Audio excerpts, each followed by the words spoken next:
প্রতিদিনই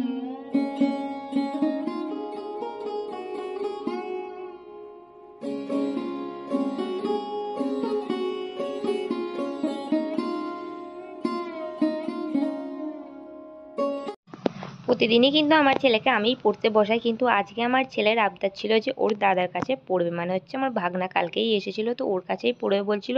তো সেই জন্য আজকে আর কি আমার ভাগনায় আমার ছেলেকে পুরোটাই পড়ালো। Hello everyone, welcome to my YouTube channel. আমি সমৃত। বন্ধুরা, তোমরা সবাই কেমন আছো? আশা করছি সবাই খুব ভালো আছে। তো আমিও খুব ভালো আছি।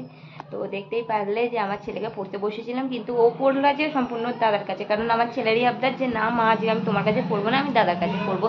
তো সেই জন্যই আর কি ভাগনার কাছে দেখলে পড়ে নিল। এখন নিচে চলে গেছে, কারণ 12টা বাজে। ওকে আর কি ভাত খাওয়াতে যাবো। তো চলো নিচে যাই, গিয়ে প্রথমে ওকে ভাতটা খাইয়ে। এখানে ছিল কলমি শাক আর বরমার শাকে মিশিয়ে ভাজা ছিল, এখানে ছিল আলু ভাজা, আর ওই পাশেই যেটা দেখছো ওটা হচ্ছে মাছের তেল ভাজা, আর এদিকে ছিল মাছের ঝাল, এটা কিন্তু জ্যান্ত মাছই ছিল, আর এখানে হচ্ছে ছিল মুসুর ডাল। এটাই ছিল আজকে দুপুরের রান্না বান্না। তো তারপর আমার ছেলেকেও কিন্তু খাওয়ানোর পর দেখো আমি এদিকে চলে আসলাম। আর কি এই জামা কাপড়গুলো এক পিঠটা কিন্তু খুব ভালোভাবেই শুকিয়ে গেছে, আর একটু উল্টে দিচ্ছি। তো উল্টে দিলে না কি বলো তো, উল্টো দিকটাও শুকিয়ে যায় তাড়াতাড়ি, তার জন্য ছেলের জামা কাপড়গুলো ওই দড়িটাই দিই সামনের দিকে, ওটা কিন্তু শুকিয়ে গেছে। তো এবার হচ্ছে এই দিকটা আসলাম, এই দিকে হচ্ছে আমাদের জামা কাপড়গুলো দেওয়া ছিল, সেগুলোও কিন্তু হালকা হালকা করে কিন্তু রসা আছে, এগুলোও গিয়ে আমি নিয়ে যাচ্ছি। তো ওদিকে একটু রোদ আছে, তো ওই রোদেতে দিয়ে দেবো, তার জন্যেই। আর এদিকে দেখো ভাত খাওয়া হয়ে গেছে। ভাত খাওয়ার পর এখন কিন্তু দুপুরবেলা, তো ওবেলায় রান্না হবে তড়কা। তো তার জন্যই তড়কার কড়াই আনা হয়েছে, সেটা কিন্তু এখন আমি এবেলাতেই ভিজিয়ে দিচ্ছি, ঘুম থেকে উঠে রান্না করে দেব। এই যে দেখছো আর কি রাজমা, সেগুলো না খুব একটা ভালো সিদ্ধ হতে চায় না, সেই জন্য আর কি আমি ওগুলোকে ভিজিয়ে দিচ্ছি। আর সবগুলো কিন্তু বাঁচা অসম্ভব, যেহেতু সব কিছুগুলো কড়াই একসাথে মেশানো, তার জন্য সব কড়াইগুলোর মধ্যেই কিন্তু জল দিয়ে ভিজিয়ে রাখ।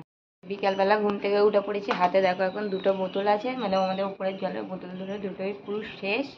তো গরমকালে না একটু বেশি জল খাওয়াতে হয় জানো তো। তো প্রতিদিন এই 3 লিটার করে জল, মানে একদিন প্রতিদিনই প্রায় আমাকে ভরতে হয়। ওপরে শুধুমাত্র খাই। তো যাই হোক, ছেলে চলে গেছে নিচে, তো আমি এখন যাচ্ছি নিচে। তো চলো তাহলে যাই, প্রথমে আগে জলের বোতলগুলো ভরবো, তারপর ছেলের জন্য একটু একবার।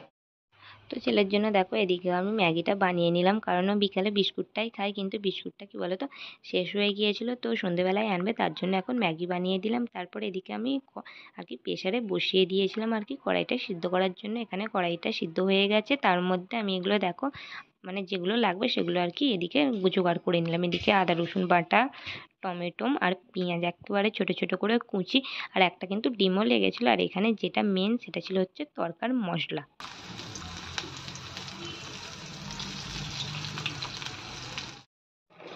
তরকাটা এখন হচ্ছে বিকেলবেলা দেখো বানিয়ে নিচ্ছি, আর আটাটা মেখে রাখবো। রুটিটা কিন্তু একটু রাত করেই হবে, আর তরকা দিয়ে রুটিটাই কিন্তু খুব ভালো লাগে। আর আমার কিন্তু কি বলো তো, বাসি তরকা দিয়ে মুড়িটা কিন্তু খুবই ভালো লাগে। আর আমাদের এই তরকারের পুরো রেসিপিটাই কিন্তু আমি শিখেছি আমার মায়ের কাছে।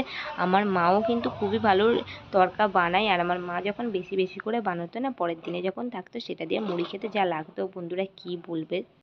আজকেও কিন্তু আমি রুটি খাওয়ার পর কিন্তু এক গালের মতো কিন্তু মুড়িটা দিয়ে খেয়েছিলাম, তবেই কিন্তু আমার তৃপ্তি করে যে খাওয়াটা হয় সেটা কিন্তু হয়েছিল, কারণ কালকে ছিল হচ্ছে বৃহস্পতিবার, সেই জন্য আর রাখা হবে না, তার জন্যই কি।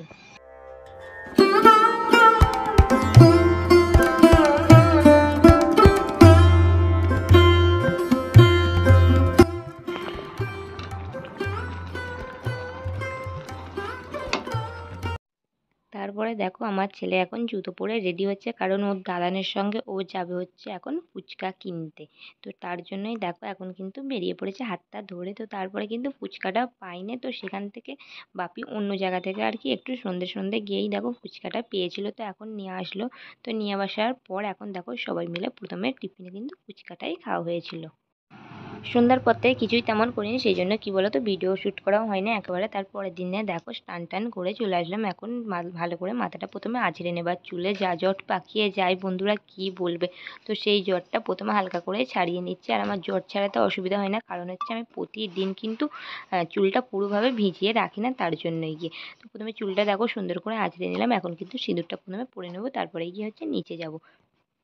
আর সকাল সকাল যেহেতু আমার রান্না থাকে না, সেই জন্য রান্না বান্না কাজকর্ম মিটিয়ে স্নানটা করতে কিন্তু আমার কিন্তু বেলাই হয়ে যায়। আগে কিন্তু কি করতাম, ঘুম থেকে উঠেই কিন্তু স্নানটা তাড়াতাড়ি করে নিতাম ৮টার মধ্যে, কিন্তু এখন হয় না, কারণ রান্না বান্না থাকে তার জন্য। এখন হচ্ছে বন্ধুরা ঘড়িতে বাজে 11টা 5, তো এই মাত্র স্নান টান করে আসলাম।